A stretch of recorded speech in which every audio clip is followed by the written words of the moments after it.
ஆதியாகமம் 3:14.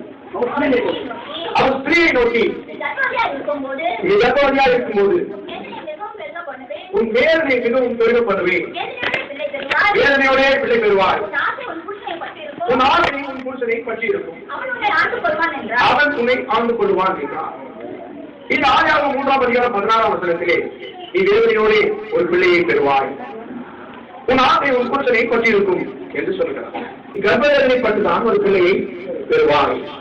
அந்த ஸ்திரீ பிரசவவேதனை பட்டால் இது வெளிப்பட்ட விசேஷம் 12:5-6 சொல்லப்படுகிறது. அந்த ஸ்திரீ பிரசவவேதனை பட்டு அலறினார். 3-4 என்ன போட்டிருக்கிறது?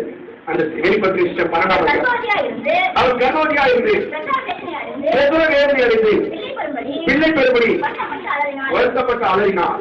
இங்கே ஆதியாகமத்திலே அந்த ஸ்திரீ பிரசவ வேதனை அடையும்படிக்கு கர்த்தர் அவருக்கு சொல்லுகிறார், நீ பிரசவ வேதனை பட்டுதான் நீ பிள்ளையை பெற வேண்டும் என்று சொல்லி, கிறிஸ்து உங்களில் உருவாகும் அளவும் உங்கள் எல்லாருக்காக நான் கர்ப்ப வேதனைப்படுகிறேன் என்று அப்போஸ்தலனாகிய பவுல் கலாத்தியருக்கு எழுதும்போது சொல்லுகிறார். 4:19 என் சிறு பிள்ளைகளே, உங்களை உருவாகும் அளவும் கர்ப்ப வேதனைப்படுகிறேன். அதே பிரசவ வேதனை பட்டவன் தான் இந்த புதிய ஏற்பாட்டில் உள்ள ஸ்திரீ அந்த குழந்தையை பெற்றெடுக்கிறார். உன் ஆசை உன் புருஷனைக்காக என்ன இருக்கும்? பற்றி இருக்கும். அவன் உன்னை ஆண்டு வருவான். நம்முடைய ஆசை நம்முடைய புருஷனாக இயேசுவை நான் பற்றி இருக்க வேண்டும். அப்பொழுது அவன் நம்மை ஆண்டு வருவான். அஞ்சு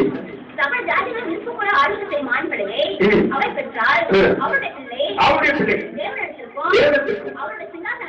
எடுத்துக்கொள்ளப்பட்டது. அந்த பிள்ளையை பிரசவேதனைப்பட்டு அந்த பிள்ளையை பெறலாம். போல் சொன்னாரு, கர்ப்பவேதனைப்படுகிறேன் கிறிஸ்து உங்களில் உருவாகும் அளவு, கிறிஸ்து உருவாகிற அளவுக்கு கர்ப்பவேதனைப்படக்கூடிய ஒரு இடத்துல தான் ஸ்ரீ அங்கே அந்த பிள்ளையை வச்சிருக்கான். பிறகு அந்த மனவாட்டி கிறிஸ்துவ போல உருவாகிற வருடமே அது சிங்காசனத்திற்கு எடுத்துக்கொள்ளப்பட்டது. கிறிஸ்துவ போல உருவாகிற வரைக்கும் இங்க நம்ம கர்ப்பவேதனை பண்ணணும். சபை தான் அந்த புதிய ஏற்பாட்டு இந்த சபை தான் அந்த ஸ்திரீ. இந்த சபை ஒவ்வொருவரையும் கிறிஸ்துவ போல ஜனங்களை உருவாக்குறதுக்கு மனவாட்டி, அந்த ஆண் பிள்ளை தான் மனவாட்டி உருவாக்குறதுக்கு கர்ப்பவேதனை பண்ணணும். ஆனா அந்த பிள்ளை கிறிஸ்துவ போல உருவாக்குறதுக்கு பிறகு அது சிங்காசனத்திற்கு பறந்துடும், மனவாழ்வதற்கு பறந்துடும். பிணம் எங்கேயோ அங்கே கழுகுகள் போடும். இந்த ஆண் பிள்ளை மனவாட்டி ஆகிய சபை, இந்த ஆண் பிள்ளை கழுகு, அது புருஷன் இயேசு, மனவாளன் இயேசு, சிங்காசனத்தில் இருக்கிறவர் இயேசு, பிணம் இயேசு. பிணம் இருக்கிற கழுகுகள் ஆகிய மனவாட்டிகள் பறந்து போயிடும். பிணம் எங்கேயோ அங்கே கழுகுகள் போடும். உன் வீட்டுக்கும் ஸ்திரீ வீட்டுக்கும் நான் பகையை உண்டாக்குவேன், உன் வீட்டுக்கும் ஸ்திரீ வீட்டுக்கும் பகையை உண்டாக்குவேன். இங்கேயும் ஏவாள் இருக்கிறா, இங்கேயும் வலுசர்பத்தை பற்றி சொல்றாரு. அங்க புதிய ஏற்பாட்டு ஸ்திரீ இருக்கிறா, அங்கேயும் வலுசர்பத்து இருக்கு. அப்போ அங்கே ஸ்திரீ வீட்டு யாரு? மனவாட்டி ஆகிய சபைதான் பிசாசுக்கு பகை. 12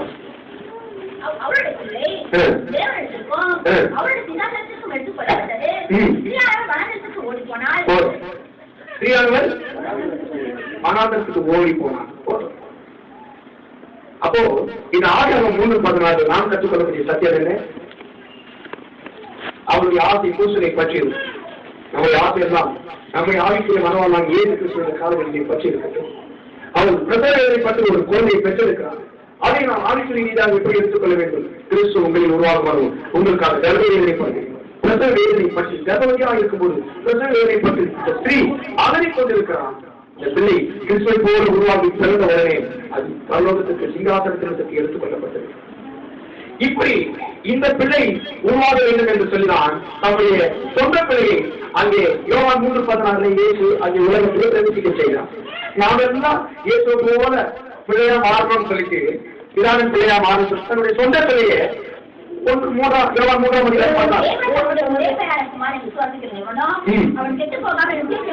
அவன் கெட்டு போகாமல் நித்திய ஜீவனை அடைபடுத்தி அவரை தந்தருளி இவ்வளவான உலகத்திலே அன்பு கொண்டு போதும்.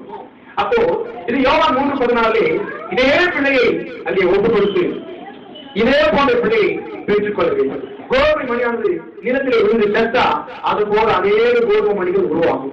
அங்கே கோதுமை மணியா இயேசுவை விதைச்சி அநேக கோதுமை மணிகளை நம்மளெல்லாம் உருவாக்கணும் என்பதை பிதாவாக திட்டம் போட்டிருக்கிறார். ஒரு குமாரனை விதைத்து அநேக குமாரனுடைய மகிமையை கொண்டு வந்து சேர்க்கும்படிக்கு ஒரே பேரான குமாரனை தந்து இப்ப இயேசு கிறிஸ்து முதல் பேரான குமாரனை மாற்றி இருக்கிறார். ஏனென்றால் சமாளையும் உண்டாக்கினவர் அநேக பிள்ளைகளை மகிமைக்குள்ள கொண்டு வரணும்னா மகிமையில இருக்கிற ஒரே பிள்ளையை உலகத்தில் அனுப்பணும். மகிமையில் இருக்கிற ஒரே பிள்ளைய உலகத்தில் அனுப்புறான். அநேக பிள்ளைங்க மகிமைக்குள்ள வந்துருவாங்க. அப்ப ஒரு பிள்ளைய மகிமையில இருந்து என்ன பண்ணாரு? உலகத்திலே பிரவேசிக்க செய்கிறார். இதுதான் யோவான் 3:16. யோவான் 3:16 எபிரேயர் ஆதியாகமம் 3:16 வெளிப்பட்ட இஷ்டம் 12. இந்த ஒரே பேரான குமாரன் எப்படியெல்லாம் வெளிப்பட்டார் என்பது 1 தீமோத்தேயு 3:14 மாம்சத்தில் வெளிப்பட்டார், ஆவிலே நீதியுள்ளவர் என்று விளங்கப்பட்டார், தேவதூதர்களால் அவர் காணப்பட்டார், புறஜாதிகளிடத்திலே பிரசங்கிக்கப்பட்டார், உலகத்திலே விசுவாசிக்கப்பட்டார், மகிமையிலே எடுத்துக் கொள்ளப்பட்டார்.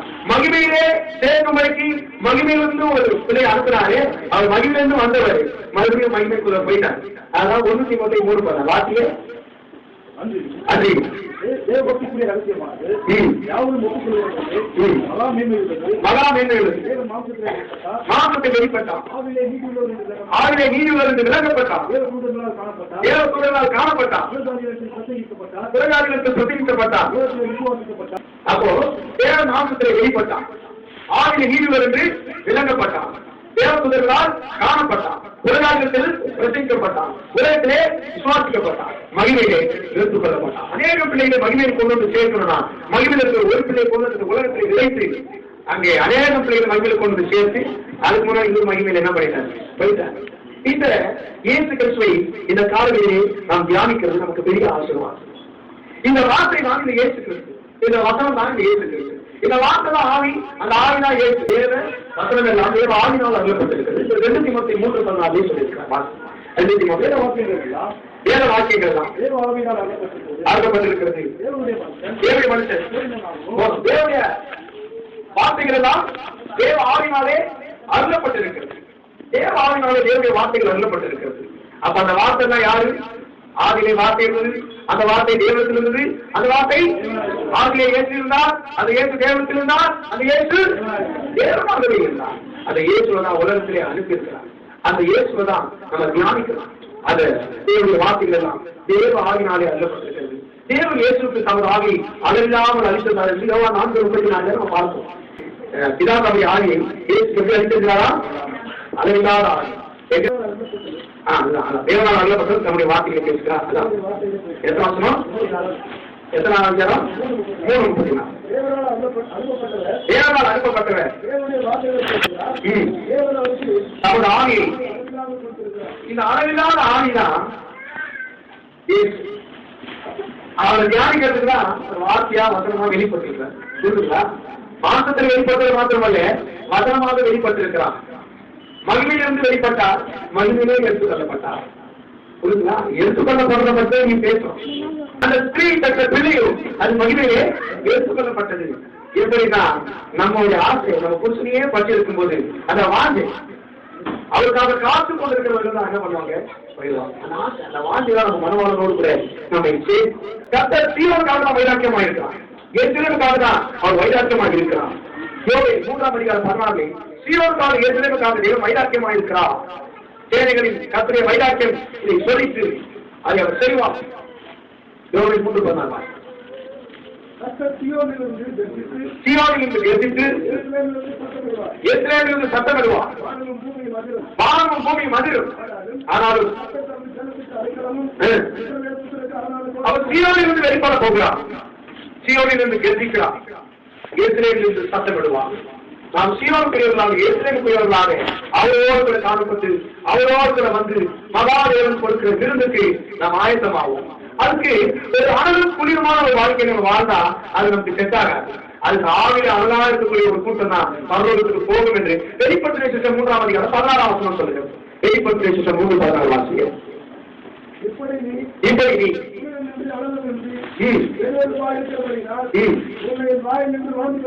அப்போ ஒரு எதிர்ப்பான வாழ்க்கையை நம்ம வாழக்கூடாது.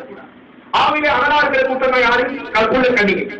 அனலும் குளிரமா இருக்கிற கூட்டம் தான் யாரு? புத்தியுள்ள கன்னிகை. குளிர்ந்து போன கூட்டம் தான் யாரு? புத்தி இல்லாத கன்னிகை. நீங்க ஆவில அனலா இருக்கிறீங்களா? நீங்க கற்புள்ள கன்னிகை. நீங்க அனலும் குளிரமா இருக்கீங்களா? நீங்க புத்தியுள்ள கன்னிகை. நீங்க குளிர்ந்து போயிட்டீங்களா? நீங்க புத்தி இல்லாத கன்னிகை. ஆவில அனலா இருக்கிற ஒரு கூட்டம் தான் அங்கே மனவாளுடைய வருகையிலே சீயோனுக்கும் எருசலேமுக்கும் அங்க எடுத்துக் கொள்ளப்படுவார்கள். ஆனா அவங்களுக்குள்ளே கசப்பு வைராக்கியம் இதெல்லாம் இருந்ததுன்னா அது போக முடியாது. நம்ம எங்க வைராக்கியம் இருக்கிறோ அந்த கலவரம் இருக்கும். எங்க வைராக்கியம் இருக்கிறோ அந்த சகலவிதமான துர்ச்செய்திகள் இருக்கும் என்று யாக்கோபு 3ஆம் அதிகாரம் 16ஆம் வசனத்திலே சொல்லப்பட்டிருக்கிறது. யாக்கோபு 3:14 வைராக்கியம் விரோதமும் எங்கே உண்டோ அங்கே கலகம் செய்கைகளும் இருக்கு. வைராக்கியம் இருக்கக்கூடாது, விரோதம் இருக்கக்கூடாது. வைராக்கிய விரோதம் இருந்துச்சுன்னா கலகத்தும் சகலவிதமான செய்கைகள் இருக்கும். உங்களுக்குள்ளே வைராக்கியங்கள் கலகங்கள் செய்கைகள் இருந்தா மனவாழ்வுடைய வழிக்கு போக முடியாது, மகிமையை ஏற்றுக்கொள்ளப்பட முடியாது. நீங்க அந்த விஷயத்துல எல்லாரும் ஒரு சாட்சியா நீங்க வாழணும். அதுதான் 1 பேர் 3:16 உங்களை அக்கிரம காண வேண்டும் மற்றவங்க சொல்ற விஷயத்துல நீங்க நன்மான சாட்சி உடையவர்களாய் காணப்பட வேண்டும் என்று 1 பேர் 3:14 சொல்லப்படுகிறது.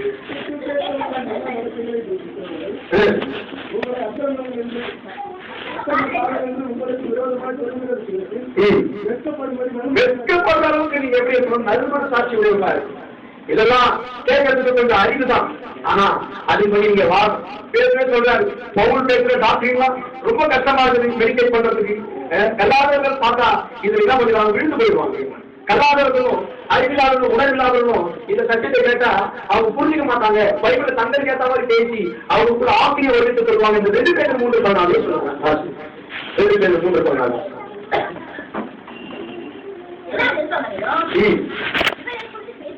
எல்லா நிருபங்களிலும் இவர்களை குறித்து பேசியிருக்கிறார். அவன் சொன்னவர்களை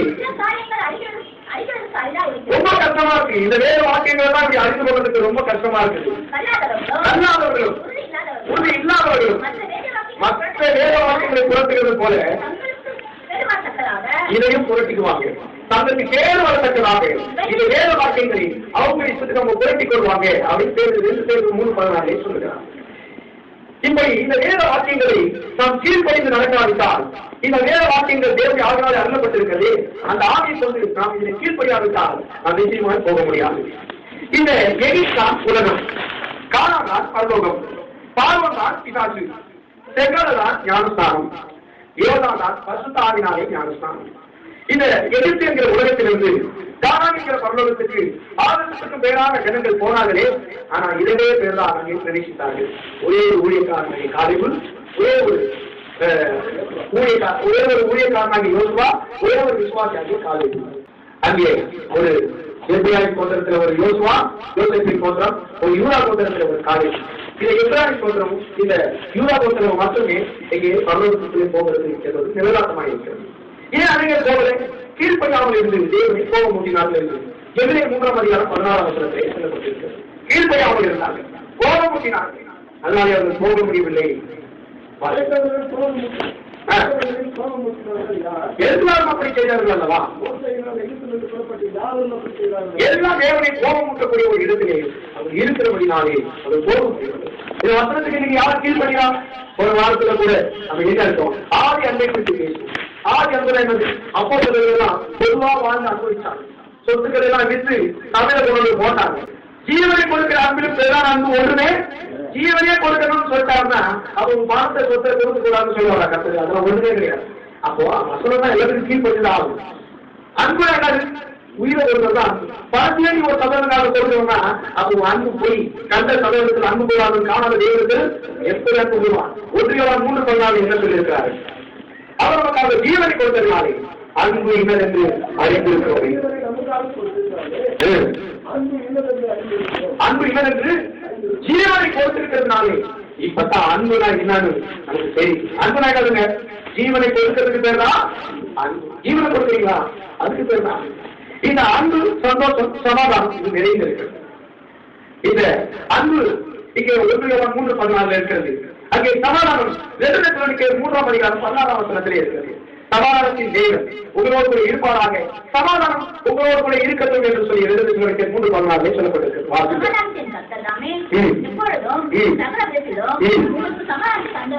சமாதானத்தை தந்தருவாராக. ஆனால் சந்தோஷம் அங்கே மத்தேயு 3:14 தான் இருக்குது.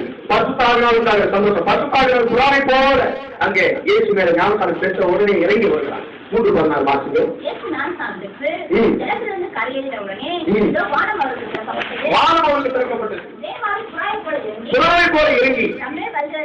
அப்போ பரிசுத்த ஆவியானவர் உண்டாகிற சந்தோஷம், அன்பு, சந்தோஷம், சமாதானம். புரியுதுங்களா? அன்பு எங்க? 1:3 சந்தோஷம் எங்க? மத்தேயு 3:14. சமாதானம் எங்க? 2 தெசலோனிக்கேயர் 3:14. இங்கே பசுத்த ஆவியினால் உண்டாகிற ஞானஸ்தானம் ஜலத்துல மாத்திரம் ஞானஸ்தானம் இருந்துட்டா போதாது. ஜலத்தினாலும் ஆவினாலும் பிரவேசிக்கிறேன். ஜலத்துல கலந்துட்டு பசுத்த ஆவினாலே பிறக்கணும். இயேசு ஜலத்திலிருந்து ஞாபகம் பெற்று கரையில் பிறகு ஆவினாலே பிறக்கிறார், அக்னியினாலே பிறக்கிறார். இல்லையா? லூக்கா 3:16.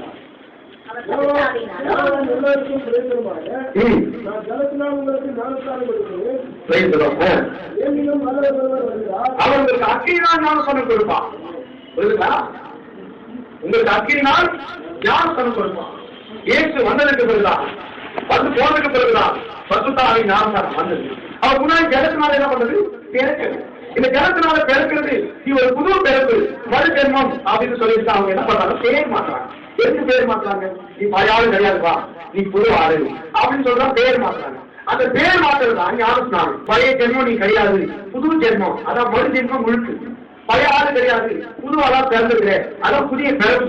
அதனால இனிமேல் நீ சீர்வன் என்று என்ன பண்ணாமல் பேரு என்று என்ன பண்ணுவாங்க என்று மார்க் 3:16 பேர் மாற்றம் செய்யறார். பேர் மார்க் 3:16. அவர்கள் சீமோன் இவனுக்கு பேரு என்று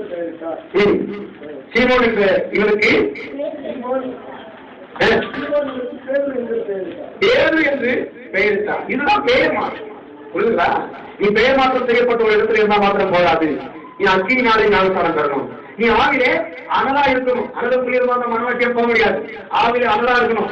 இயேசு கிறிஸ்து தேவனுடைய ஆவியா இருக்கிறபடினாலே அவரை நீ அனுபவம் தியானிக்கணும். அப்படி இருந்தா உன் வழிகளில் நாச மோசம் காணப்படாது. அப்படி இல்லாத வழிகளிலே பாதகமும் நாசமும் இருக்கிறது என்று ரோமர் 3:16 சொல்லப்பட்டிருக்கிறது. வாசிங்கள். ரோமர் 3:16. நாசமும் நிர்பந்தமும் அவருடைய வழிகளில் இருக்கிறது. ஒரு அனலுக்குரியவா இருக்கக்கூடிய வழிகள் என்ன இருக்குது? நாசம் இருக்கிறது. இயேசு வேலை அன்பு கூடாதவர்களிடத்திலே என்ன இருக்கிறது? நாசம் இருக்கிறது. ஆண் அன்பை போல பெருமரமாய் வாழாதவர்களிடத்திலே என்ன இருக்கிறது? நாசம் இருக்கிறது என்று ரோமர் 3:16 அங்கே எழுதப்பட்டிருக்கிறது. புரியுதுங்களா?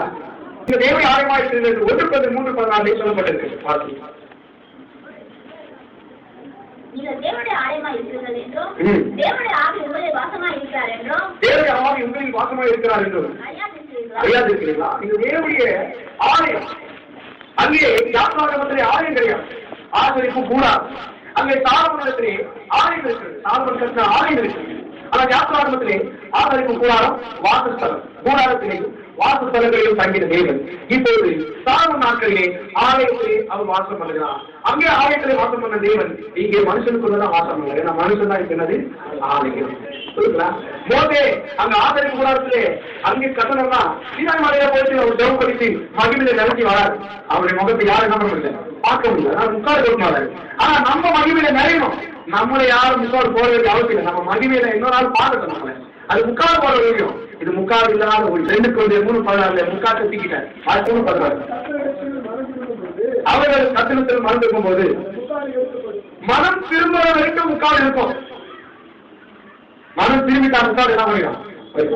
இங்க 3:16 பிதாவாகி தேவன் அவரை உலகத்திலே தந்தை உறவாய் அன்பு கொண்டார். யோவான் 3:16 பார்த்தோம். ஆனா கலாத்தியர் 3:16 அந்த கிறிஸ்து ஒரு ஆபரம் சந்ததி, அந்த சந்ததி கிறிஸ்துவை என்று சொல்லியிருக்கார். கலாத்தியர் 3:16 வாசிங்க. வாக்குத்தத்தங்கள் பண்ணப்பட்டன, உன் சந்ததிக்கு என்ற ஒருவனை குறித்து சொல்லியிருக்கிறது. அந்த சந்ததி இயேசு கிறிஸ்து தான். அந்த சந்ததியை தான் இந்த உலகத்திலே பிதாவாகி தெரிவிச்சு கட்சிதான். இதெல்லாம் இந்த காலங்களில் நீங்க தியானிச்சீங்கன்னா இந்த 3:16 எவ்வளவு மேட்ச் இருக்கு தியானிச்சீங்கன்னா உள்ளான மனுஷன் எப்படி இருக்கும்? ஆவிய வல்லமையா பலப்படும். அதான் எதிர்த்து 3:16 சொல்றாரு. உள்ளான மனுஷனுக்கு ஆவியா வல்லமையா பலப்படுங்க. எதிர்த்து 3:16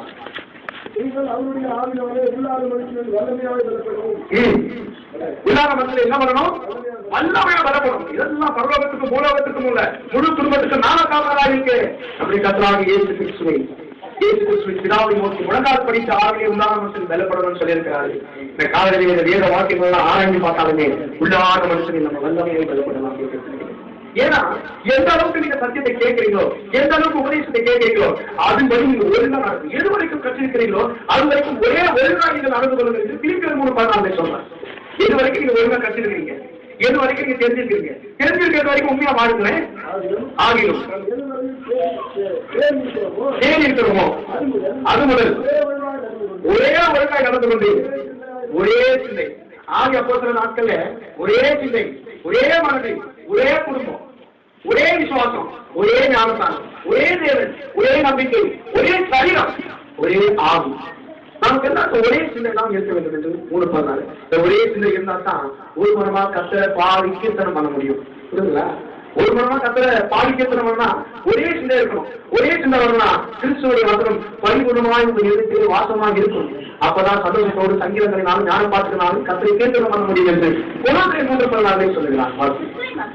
கிறிஸ்துவின் வசனம் சகல ஞானத்தோடும் பரிபூர்ணமாய் வாசமாய் இருப்பதாக ஞான பாட்டுகளினாலும் ஒருவரை போதித்து புத்தி சொல்லிக் கொண்டிருங்கள். இதுதான் கொலோசியர் 3:14. ஆனா அப்போஸ்தலர் 3:14 என்ன சொல்லப்பட்டிருக்கிறது? வாசிங்கள். அவருடைய நாமத்தை பற்றும் விசுவாசத்தினாலே, அவருடைய நாமத்தை பற்றும் விசுவாசத்தினாலே, அவருடைய நாமமே நீங்கள் பார்த்து அங்கிருக்கிற இவனை பலப்படுத்தினது, சர்வாங்க சுகத்தை இவனுக்கு தந்தது. அவரால் உண்டாகிய விசுவாசமே. இங்கே ஆவிக்குரிய வாழ்க்கையை இன்னைக்கு அனைவர துணிக்க முடியாதபடிக்கு, கர்த்தரை ஆர்ப்பரிக்க முடியாதபடிக்கு ஒரு முடவனை போல இருக்கிறார்கள். இந்த காலைகளில் எத்தனை பேர் நீங்க முடவனா இருக்கிறீங்க? கர்த்தருக்காக ஓட முடியாம வாழ முடியாம. ஆனா அவருடைய நாமத்தை பற்றக்கூடிய விசுவாசம் தான் உங்களுக்கு இந்த காலையில் சர்வாங்க சுகத்தை தர முடியும் என்று அந்த அப்போஸ்தலனாகிய பேதுரு அலங்கார வாசல் இருக்கு அந்த சத்தமையை பார்த்து அங்கே மற்ற ஜனங்களுக்கு சொல்லுகிறார்.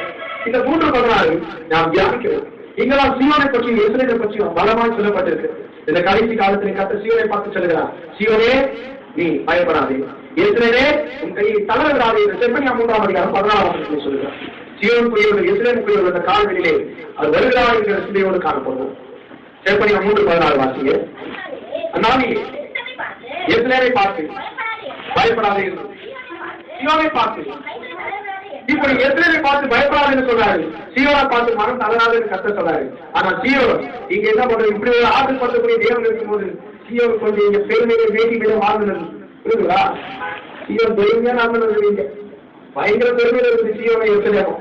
அதான் சொன்னாரு ஜாகிரதை, சீயோனே தன் கண்களால் வருத்தி பார்த்து ஒய்யாரமா சில மொழிக்கு திரிகிறான். சுத்தி திரியக்கூடாது சீயோன்னா. அவன் உட்கார்ந்து ஒரு பாடத்துல ஏழையா 3:14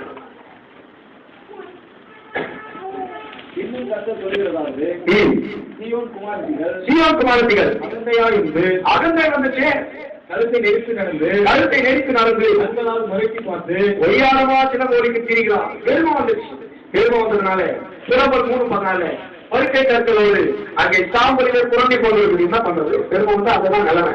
அறிவு வருமுன் அகந்தை வருமுன் அகந்தை வந்து அறிவு வரும், அறிவு வருமுன் அகந்தை வரும். சுரபர் 3:14 நாங்கள் கழித்து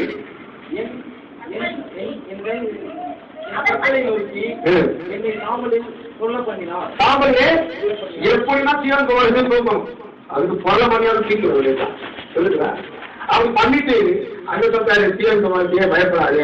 ஆனா எப்படிலாம் அவங்க என்ன பண்ணணும்? சேர்த்து கவலத்தை தான் இவ்வளவு வேலை பண்றேன் நான்.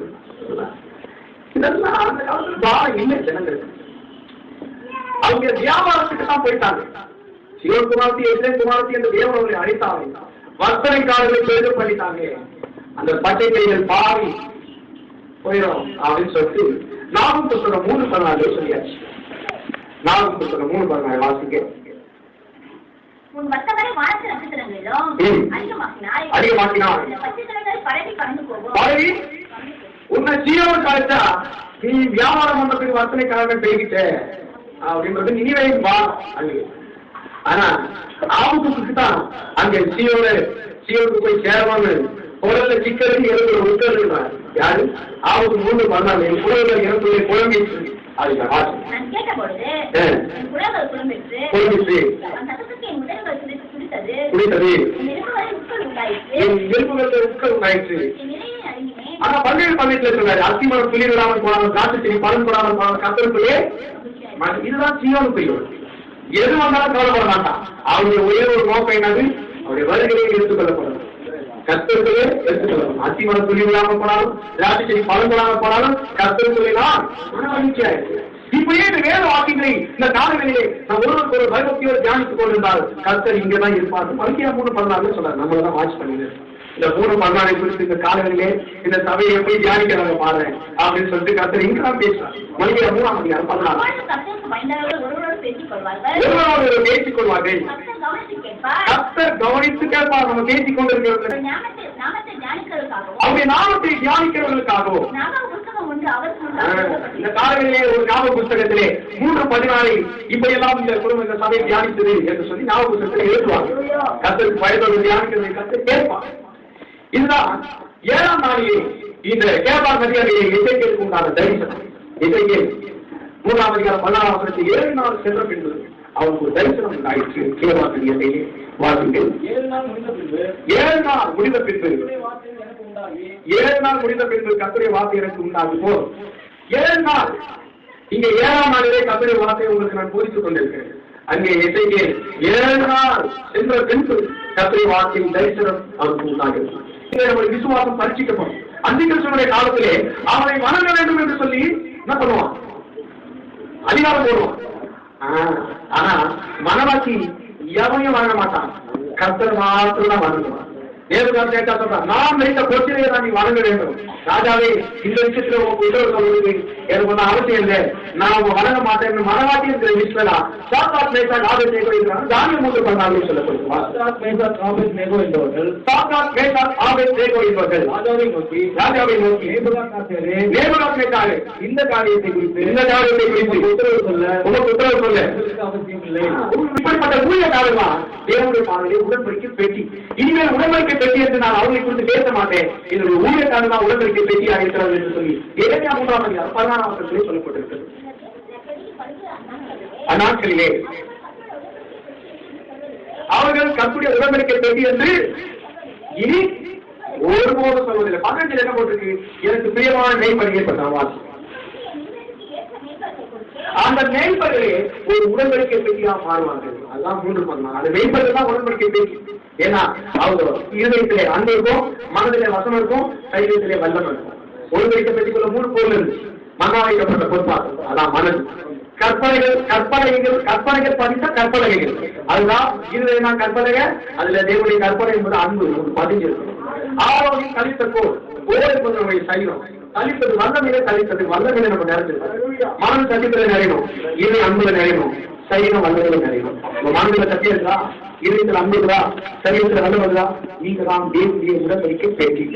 இந்த உடன்படிக்கை பெட்டியை சொற்கக்கூடிய ஆகரித்தல் ஒரு வாரத்திலிருந்து அவங்க என்ன வேண்டும் என்று என்னாக 3:14 அங்கே என்ன சொல்றார்? கர்த்தருடைய வாக்கின்படியை மோசே என்னதான் 3:14 வார்த்தை என்னாக 3:14. அப்பொழுது கர்த்தருடைய வாக்கின்படி மோசே தனக்கு கற்பிக்கப்பட்ட பிரகாரம் கர்த்தருடைய வாக்கின்படியே இன்னைக்கு யாருங்க கற்பிக்கிறார்? கர்த்தர் கற்பித்தவரையே மோசே ஜனங்கள் எழுதுகிறார். கர்த்தர் கற்பித்தவரையே பிதாவாகி தேவன் கற்பித்தவர்கள்தான் இயேசு பிரசங்கம் செய்தார். தானாக ஒன்று செய்யவில்லை. கர்த்தருடைய வாக்கின்படி ஆரம்பத்துல போகமாட்டேன் மாட்டேனாலும் நான் ஆபிரகாமின் தேவன், ஈசாக்கின் தேவன், யாக்கோபின் தேவன் உன்னுடைய இருக்கிறேன் என்று சொல். உங்கள் முற்காலத்துடைய தேவன் உங்களுக்கு என்னை அனுப்பினார் என்று சொல் என்று யாத்திராக 3:14 சொல்கிறார். நீ போய் இஸ்ரவேல் மூப்பரை கொண்டு அவர்களுக்கு உங்கள் பிதாக்களுடைய தேவன் அவர்தான் எங்களை உங்களுக்கு அனுப்பினாரு. இங்கே மோசைய 3:14 பாவத்துக்கு அனுப்புற, எகிப்துக்கு அனுப்புற. அங்கே யோவான் 3:14 பிதாவாகிய தேவன் இயேசு அனுப்புறாரு, உலகத்துல அனுப்புறாரு. இங்கே மோசை அனுப்புறாரு, அங்க இயேசு. இங்க ஜீசஸ், அங்க மோசஸ். யாத்திரால 3:14 மோசஸ் அனுப்பப்படுறாரு. யோவான் 3:14 ஜீசஸ் அங்கே அனுப்பப்படுறார். இந்த ஜீசஸ் எதுக்காக அனுப்பப்பட்டாரு? சர்வ பூமியை அக்கிரமத்தினால நம்ம பிதாவுக்கு சத்துருக்களா இருக்கிறோம். அதனால சமாதானம் பண்ணணும். சமாதானம் பண்ணணும்னா என்ன பண்ணணும்? நமக்கு நிறைய கொழுப்பு பூச்சி, திமிழ் பூச்சி கிடக்கு. இந்த கொழுப்பெல்லாம் தகர்த்தலாம் சமாதானம் ஆக்க முடியும். அதான் லேவியராகமம் 3:14 சமாதான பலியா இயேசு மாறி அந்த சமாதான பலியின் பிரமாணத்தை 7 துண்டிக்காய்களின் கொழுப்புகளை அங்கே பலிகளை தகரிக்க தர வேண்டும் என்று லேவியராகமம் 3:14 சொல்லப்பட்டிருக்கிறது. வாசிகள். இது சுகந்த வாசனையான நரகனாகாது. இங்க கொழுப்புகளை தகரிக்க கடவன். நமக்குள்ள கொழுப்புலாம் இருக்கக்கூடாது. கொழுப்பு பூச்சி, திமிழ் பூச்சிலாம் இருக்கக்கூடாது. அது இங்க வந்தீங்கன்னா தவிர ஆத்தனை யார் யாருக்கு எத்தனை கிலோ கொழுப்பு பார்த்து மொத்தத்தையும் தகரிச்சு கர்த்தரோடு அவங்க என்ன பண்ணுவான்? சமாதானமாக்கி. சமாதான பலி, அந்த பலியின் பிரமாணம் 3ஆம் அதிகாரத்துல 1 என்ன பண்ணுது? சமாதான பலியின் பிரமாணம். சமாதான பலியின் பிரமாணத்தை தான் இங்க பார்க்கிறாரு. இதே பொறுப்பு உள்ள ஒரு மனுஷன் தான் யாரு? எக்லோ. இந்த பொறுப்பு நிறைஞ்ச ஒரு மனுஷன் தான் யாரு? எக்லோ. அந்த எக்லோனுடைய பொறுப்பை கரைக்கிறதா யாரு? ஏது என்கிற நியாயாதிபதி. நியாயாதிபதிகள் 3:16 வாசி. பொறுப்பு கொடுத்த ஒரு ஆளை எப்படி தகவலிக்கிறார் பாருங்க. ஏது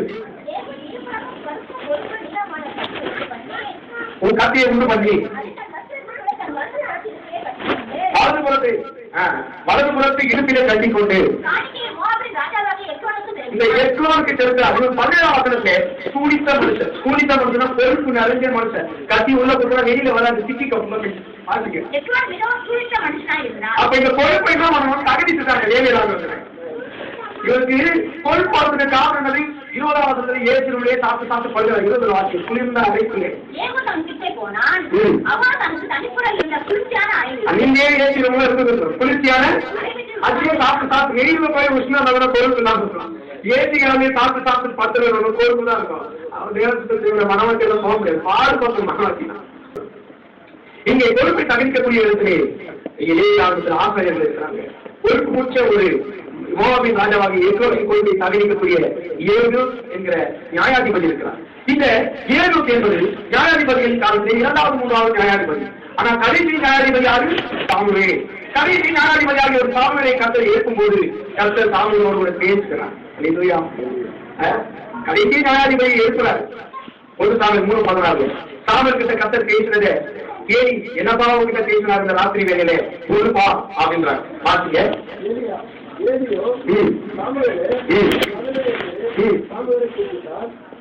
கூப்பிடாரு. எதுக்கு கூப்பிடாரு? ராத்திரி கர்த்தர் உங்ககிட்ட என்ன பேசினாரு?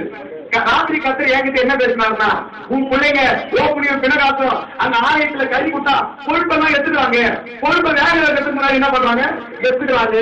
அதனால அவங்க பாவம் பொல்லாதான் இருந்து தேவையான பிள்ளைகள் ஆயிட்டாங்க. அவங்க கோப்படி பிணகாசம் பண்ண பாவம் என்னது? சட்டிகளிலே கொப்பரைகளிலே கறியை வேக வைக்கும்போது பொறுப்போட குட்டி எடுத்துட்டாங்க. பொறுப்பை தகரிக்கணும்ல, தகரிக்கிறதுக்கு முன்னாடி எடுத்துக்கிட்டா அது பெரிய பாவம் ஆயிடுச்சு. எல்லாம் பொறுப்புலதான் பொறுப்பு இருக்கக்கூடாது. பொறுப்பு எடுக்க நமக்கு. ஆனா மனவாட்டியை கத்த அவர் அழைத்து அனுப்புவார். மனவாட்டியை சீக்கிரமா அழைச்சிட்டு போவார். எங்க இருந்தாலும் தன்னுடைய மனவாட்டியை அழைச்சிட்டு போவார். எந்த ஊர்ல இருந்தாலும் அழைச்சிட்டு போவார். அதுக்கப்புறம் நீங்க பருத்தி பின்னாடியே வந்தா கூட நீங்க அனுப்ப முடியாது. 2 சாமுவேல் 3:14 தாவீது தன் மனைவியாகிய மீகாலை அழைத்து வர சொன்னா அவங்க புத்தனாகிய பருத்தி பகுதி 3 வரைக்கும் யாம் கொண்டாடி இது மனவாளனுக்குரிய மனவாட்டி. 2 சாமுவேல் 3:16 அவர் புருஷன் புருஷன் பேர் 15ஆவது பருத்தி மனவாக்கி அங்கிருந்து பிரிச்செடுத்து தாவீது எடுத்துக்கொள்ளப்பட்டாங்க. மனவாக்கியா அது மீகாலை கொண்டு வருவதற்கு ஒப்பனையாக நாரணம் வரணும், எடுத்துக்கொள்ளணும். நீங்க ஒரு பள்ளத்தாக்கு மாதிரி இருக்கிறீங்க. இந்த காலையில தண்ணீர்னால கத்துறவங்களை நேரப்பா. இதுதான் 2 ராஜாக்கள் 3ஆம் அதிகாரம் 16 அங்க சொல்றாரு, காற்றையும் காண மாட்டீர்கள், மழையையும் காண மாட்டீர்கள், இந்த பள்ளத்தாக்கு தண்ணீராலே நிரப்பப்படும். பாத்தீங்களே,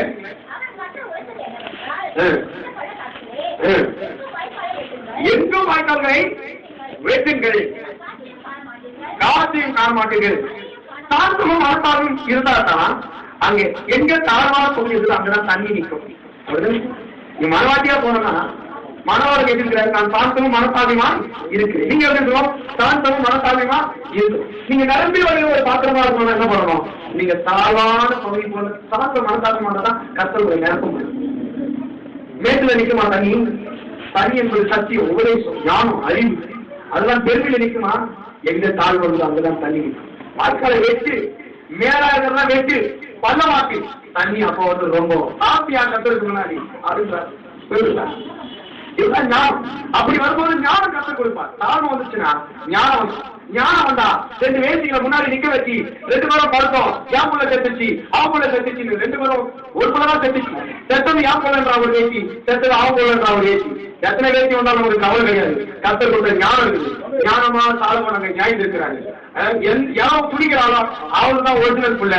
ஒரு வேசி சொல்றான், வெட்டி 2 துண்டா கொடுங்க, எதுக்கு பாதி அவளுக்கு பாதி. ஒரிஜினல் தாயோட புள்ள என்ன சொல்றான்? என் பிள்ளை சாவ வேண்டாம், அது அவங்களுடைய இருக்கட்டும். அப்ப நீதாமா ஒரிஜினல் தாய் ஞானமா சொல்லிட்டு அங்க ஞானத்தினாலே நியாயம் இருக்கிறான். இதுதான் 1 ராஜாக்கள் 3:14 2 வேசி அவரை சந்திக்கிறார்.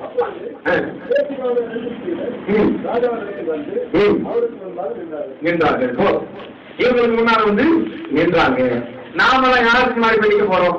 இயேசுக்கு முன்னால் கரை திரை பிழையாத மகிமையான சபையாக நிற்க போறோம். அதுக்கு இதே தூங்கி நின்றா போயிட முடியுமா? நீங்க வேலை செய்யணும் இல்லையா? எப்பவுமே திருஷ்டா இருக்கணும். இயேசு பிதாவின் சித்தத்தை செய்து முடிப்பதை தனக்கு போஜனமாக சொல்லிருந்தாரு. எல்லாம் வேலை என்ன பண்ணிட்டு இருக்கணும்? செஞ்சுக்கிட்டே இருக்கணும். புரியுதுங்களா? அப்படிதான் நிகழ்ச்சியா செஞ்சுட்டு இருக்கிறார். தாவீது கல்லறை மட்டாகும் நிகழ்ச்சியா 3 கல்லறை மட்டாகும், தரை மட்டாகும், வீடு மட்டாகும் அது பொழுது பார்த்து கொண்டு இருக்கிறார். பாத்தீங்க.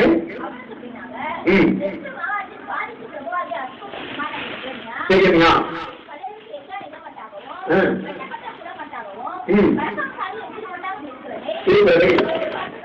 பழுது பார்த்து காலையிலேயே நீங்க ஒரு அதே சோமரா இருந்தீங்கன்னா மனவாட்டியா போக முடியாது. நீங்க பழுது பார்த்து ஒரு இடத்துல எங்கெல்லாம் உங்களுக்கு டேமேஜ் இருக்குது அதெல்லாம் பழுது பார்த்து பக்காவா இருந்தீங்கன்னா, ரெடியா இருந்தீங்கன்னா மனவாளனுடைய வரிகள் என்ன பண்ணிடலாம், மறந்துடலாம். இப்படி தன்னை ஆயத்தம் பண்ணி கொண்டு 6 படி வார்கோதுமையை அங்கே போவாக்கிறதுல பெற்றார். ரூத் அங்கே கத்தர் பேசுறது ஏறி கேட்கிறார், இன்னைக்கு நைட்டு கத்தர் தான் பேசலாம். இதைத்தான் போவாக்கிட்ட ரூட் போயிட்டு வரும்போது போனியம்மா என்ன நடந்தது அப்படின்னு நபவி கேட்கிறார். இதுவும் அதுவும் ஒண்ணுதான். ஆங்கில ஏறி கேட்கிறார், போனி கத்தர் தான் பேசலாம், என் மகனே வாப்பா, என் மகனே வா. ரூட்டு கிட்ட நகர் கேட்கிற, என் மகனே வா, நடந்தது என்ன அது 103:14 வாசி. என் மகளே உன் செய்தி என்ன என்று கேட்டால், அப்போது அவள் இங்க 2 பேரும் கேட்கிற கான்செப்ட் ஒண்ணுதான். புரியுதுங்களா? ஆனா 1 நாளாக 3:14 என்ன சொல்லப்படுகிறது? யோயாக்கீனுடைய பையன் பேரு யோயாக்கீன் தான். ஆனா இங்கே அவனுக்கு பேர் மாற்றம் செய்யப்பட்டாச்சு, எகோனியம். 1 நாளாக 3:14 என்னது? யோயாக்கீனுடைய பையன் பேரு யோயாக்கீன். ஆனா இங்க அவனுக்கு இன்னொரு பேர் இருக்குது, எகோனியா அப்படின்னு சொல்றான். இங்கே மனவாட்டியாய் போக வேண்டும் என்று சொன்னால் கனி கொடுக்க வேண்டும். 100% கனி கொடுக்க வேண்டும். அப்பதான் மனவாட்டியா என்ன பண்ண முடியும், போக வேண்டும். அதுக்கு அப்போஸ்தலர்கள் தான் தூண். அந்த தூணுல நீங்க நின்னாதான் 100% கனி கொடுக்க முடியும். அதனால்தான் 2 தூண்களிலே 100 மாதுளை பழங்களை தொங்கவிட்டுக் கொண்டிருக்கிறார் சாலமோன். 2 நாளாக 3ஆம் அதிகாரம் 14ஆம் வசனம். மாதுளை பழம் என்றால் கனி, 100 மாதுளை பழம் என்றால் 100% கனி கொடுக்கணும். தூண்கள் என்றால் அப்போஸ்தலர்கள். கலாத்தியர் 2ஆம் அதிகாரம் 8-9 பார்த்தீங்கன்னா தூண்களாக எண்ணப்பட்ட பேதுரு, கேபாவும் யோவானும், பேதுருவும் கேபாவும் யோவானும் 2 தூண்களிலே அங்கே சங்கிலிகளில் 100 மாதுளை பழங்களை அங்கே சாலமோன் ஞானி சேகரித்தான். இல்லையா? அதுக்கு முன்னாடி பாடு இந்த பூமியில வந்தா கூட நீங்க சகிக்கணும். பாட பார்த்து முறுமுறுத்தக்கூடாது. கனவுல கூட பாக்குற ஒரு கூட்டம் சபையில முறுமுறுக்கிறாங்க. கஷ்டம் நீங்க முறுமுறுத்தக்கூடாது. யோகம் பாடம் போது என்ன சொல்லிட்டான், இப்படி ஒரு மனுஷன் பறக்காம இருந்தாலே நல்லா இருக்கும். ஒரு முதிரா பிண்டம் போல, ஒரு வெளிச்சத்தை காணோட சிசு போல இருந்திருப்படி அது யோகம் 3:14 முறுமுறுத்தக்கூடாது. சகிக்கணும்.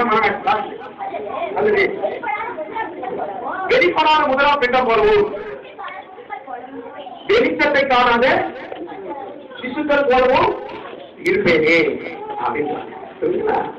பிரச்சனைகள் வரும், அநேக பிரச்சனைகள் வரும். இது முழுமுற்றக்கூடாது. யோகானே முன்னாடி வந்தா கூட யோகானை ஒரு தூயிலாக நிற்க வைக்கக்கூடிய தேவன் தான் நம்முடைய தேவன். அதான் யோசுவா 3ஆம் அதிகாரம் 14ஆம் வசனத்திலே யோர்தான் போன்று வருகிற வெள்ளத்தை ஒரு தூயலாக ஆசாரியுடைய பாதம் கால் வச்ச உடனே அந்த தூயல போல யோர்தான் நிற்குது. யோசுவா 3:14 பட்டணம் கவனிங்க.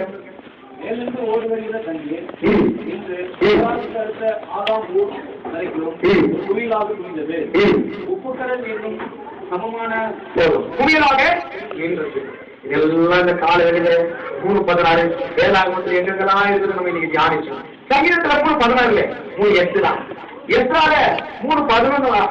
ஆனா எஸ்ல 3:13 அங்கெல்லாம் 3:16 கிடையாது.